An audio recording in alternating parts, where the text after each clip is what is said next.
Hello, welcome to another Ref Show. Let's get rocking and rolling because there's a lot to roll through and rattle through, isn't there? We've got enough time. There's 7 red cards in the Championship. That will occupy a lot of the second part of the programme.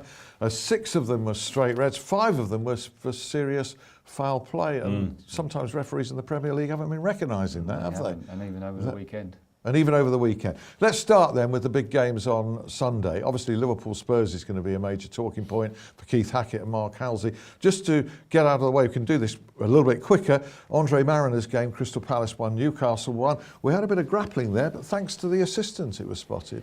I mean, watching the game, I thought Simon Beck done tremendously well to pick that up. You know, he's looking straight across the line, so he can clearly see that. So it's good to see an assistant have some courage to come in and give a big decision. So we start on a positive. Although John-Joe Shelvey in that game. I mean that was a worse offence than the first one. For which the penalty kick was awarded. Listening to the commentary, they felt that the assistant perhaps could have helped in that situation. For me, no, because he's got too many players in front of him. He can't see right through the players. It's the referee. It's a clear holding offence by John-Joe Shelvey, and you know, Andre's a very experienced referee and a good referee. I just felt he was in the wrong position to pick that situation up. And you've got to think as a referee, it's about anticipating play, reading the game. The ball's coming over from a corner. Where is that danger zone going to be? Where's that ball going to drop? Right. And it was clearly in the centre of the 6-yard box.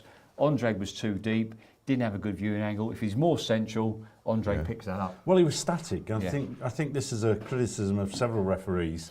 They get to the edge of the penalty area and then they remain static. And in fact, the ball's moving, the players are moving, and they have to move in order to get a good viewing angle, and he didn't achieve that. We have an assistant referee central to things at Anfield as well, don't we? In this thrilling Liverpool 2, Spurs 2. This is Eddie Smart, so it's a tale of 2 penalties. One's missed, by the way. And of course, one produces a dramatic goal at the end, doesn't it? As John Moss is in the middle. Yeah, I mean, obviously, if we're going to talk about, let's talk about the first penalty. Right. Okay. For me, it's offside. It's offside. They're on about a deliberate play by Lovren's. Now, if he is closer to Ali and he goes to block that ball, then I would agree. Yes, he's deliberately played that ball and plays. Kane onside, but the ball travels 15 a long distance. A long distance. Okay? The flag should have gone up. Flag should have gone. Now, if he's deliberately played that ball, okay, Lovren's clears it 50, 60 yards up the field of play. Okay, he knows Kane is behind him. Yeah, so he has to play it. So he has to play it. Yeah. He doesn't know if he's onside or offside, so he has to play that ball. And for me, Kane clearly impacts on Lovren's.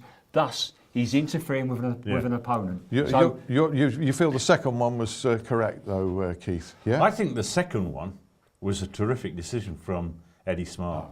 But what concerns me is 2 things, Alan. That is the debate that was open to the public through television, being able to listen in. That concerns me a bit, because I think that's a private discussion. Remember that I fitted them with communication kits, so they could still have that from a distance.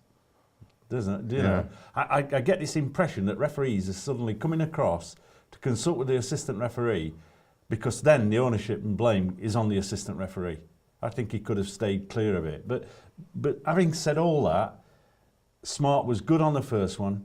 On the second one, on the first one, he should, like Mark says, he should have flagged. We wouldn't have had the debate. If that flag goes up, no one says anything. Offside's given, and we get on with the game. And I think a certain amount of assistant referees would have flagged that offside. Going back to the second one, I thought it took a lot of courage for Eddie Smart to come in and give that. Remember, he's at the Kop end. John Moss has cut the grass. No way is that a penalty. I think John Moss bottled it, but Eddie Smart. Fantastic courage to come in and help. He looked a little bit pleased with himself as well. I picked up on social media just a very slight fist. It was a slight fist pump, wasn't there? That's no issue really, because he made a great call. I mean, I'm sure it was nothing sinister. But the one thing I would finalise on that particular point, Alan, is that in Europe, the assistant referees would flag straight away. Oh, absolutely. I think that we're just being a bit touch clever, and we're creating grey areas for the public rather than keeping what is a simple law simple. Keith's absolutely spot on. Anywhere in the world, in the Champions League, that is offside. We are complicating things. Why are we going off on a tangent and doing our own thing? All right, diving, Dele Alli. Simulation. Yeah. I prefer to call it diving, actually. And it's the third time I was reading this today. It's the third time he's been cautioned for it. Listen, when will he learn? Well, listen, I watched that and I can understand. I wouldn't criticise John Moss for cautioning him for simulation. But sometimes when a player goes down in the penalty area, it doesn't mean to say it's simulation every time and you have to caution. Now, I looked at that and I'm thinking, has he lost his balance? Has he gone down? Because he's still trying to play the ball while he's on the floor and he's not looking for a penalty. But listen, I wouldn't criticise John, but I know perhaps his reputation goes before him. But has he lost his balance and gone down? But he's still trying to play the ball, and he's not looking for a penalty. Right.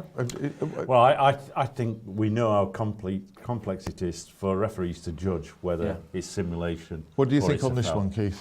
I think John Moss got it right. It was an act of simulation, in my opinion.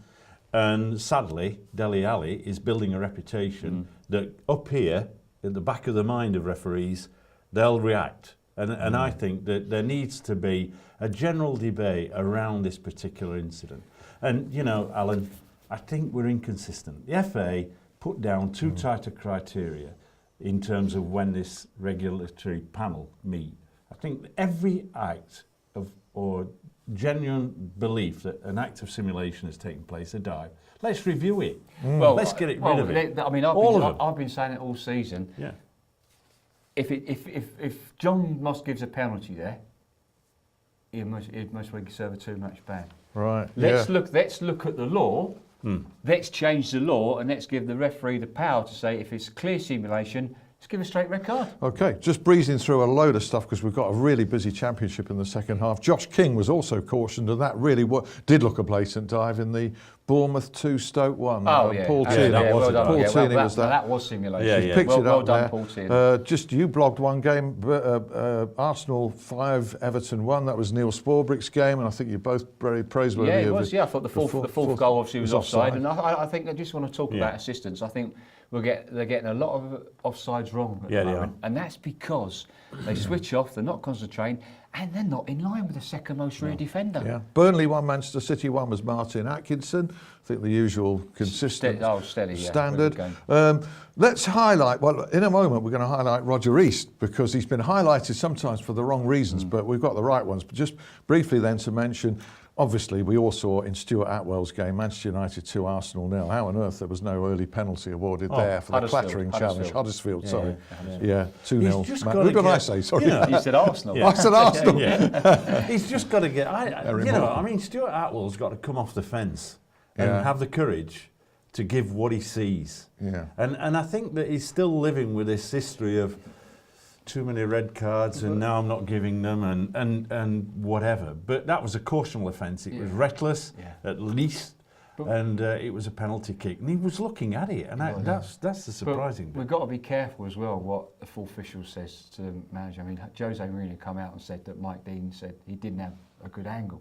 Now, I'm sorry, he's got the best view of the house. One. He's right there, and his recognition of that incident wasn't what it should be at that level. Well, I think Mike Dean's going to write a book on the 50 ways of excuses of not making a decision. He's always got an excuse for everything. Great game between West Brom and Southampton. Finished 2-3. Michael Oliver was in charge of that. We're going to come to Leicester Swansea in part 2 because it's very relevant. Anthony Taylor's game, very relevant to the serious foul play challenges we're going to talk about. But Roger East to finish. Well, just quickly. Come back there. I think Michael missed a clear penalty for Southampton in that game. But then that assistant could have come in and helped him. Well, I'll go on Roger East then. Let's go on Roger East. Well, now then, Brighton 3, West Ham 1. Great advantage for Brighton's first goal. I thought Roger East had a really good game. Yeah. You know, he's 53-year-old in May. He moves around, and I think some of the younger referees could learn from his movement. And I don't know whether he's growing in confidence, but certainly on this occasion, he had a very good game. And the first advantage was terrific. A terrific piece of refereeing to hold back on what would have been a simple foul to give. He then watched it develop and then signalled terrific. And he's terrific piece of refereeing. So fit. And it makes a massive difference that early in the game when you play a fantastic advantage like that and a goal is scored, because then all of a sudden your confidence goes sky high. Yeah. You know, it's no different for referees with players. You know, it's all about confidence, and that will lift him up straight away. He talked to, because I mean he's an experienced referee. Yeah, he's a good lad. And I think he will. I hope it will. Yeah. But then at the same time, give him another game. Yes. Yeah. Yes. Yeah. But he looks so lean and fit, Looks covering very the well, ground. yeah. And, Yeah. you know, it wasn't so long ago, in fairness, that we were talking here about are his best days behind him. But clearly they're not. And that applies to our two panellists, because they'll be back in part two. We'll all be We judge back. the referee, Alan, on what we see. On merit. Yeah. Correct. Absolutely. Give it as you see it. Join us, rejoin us. It's going to be an action-packed part two as well. See you then.